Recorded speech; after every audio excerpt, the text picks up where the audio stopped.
Mga taga-Ulanggo Island sa Dakbayan sa Lapu-Lapu nanawagan sa nasudnong kagamhanan nga unta mayom-ayom na ang Ngasil Port.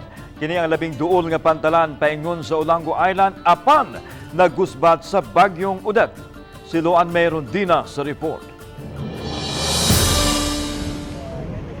Kapi na sa usa ka buwan nga tagsa-tagsa ang pagdunggo sa mga fast craft sa Ngasil Port human kini magusbat sa bagyong Odette. Tungod sa kadagko sa mga bato ug mga nangabuak nga mga semento, usa lang kadapit ang mamahimong kadungguan. Hinuon may gibutang na nga punton aron maoy kalatayan sa mga pasahero aron di na sila muubog sa tubig matag higayon nga mosakay ug mokanaog sa fast craft. Ang treasurer sa Barangay Talima nga si Beatriz Binyaniel, kinsa regular nga magbiyahean paingon sa mainland, mipadayag sa karisgo nila mga pasahero tungod sa kasamtangang kahimtang sa pantalan. Kung sa ako lang kinahanglan medyo na itulay, ma'am.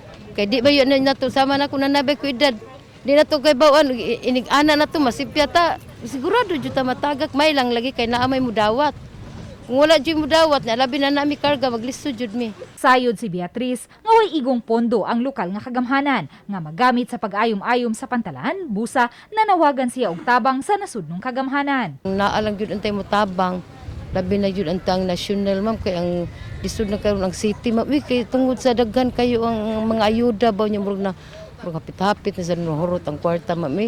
Sa pagkakutlo ning balita, wala pa makuha og habig si Lapu-Lapu City Mayor Junard Ahong Chan. Samtang ipahibaw sa pangu sa Disaster Risk Reduction and Management Office Lapu-Lapu City nga plano sa dakbayan nga alang lang sa mga pasahero unya ang Ngasil Port, samtang ang cargo adto na sa Hilton Wharf. Uban ni Godfrey Relien, Luan Mayron Dina, Balitang Bisdak.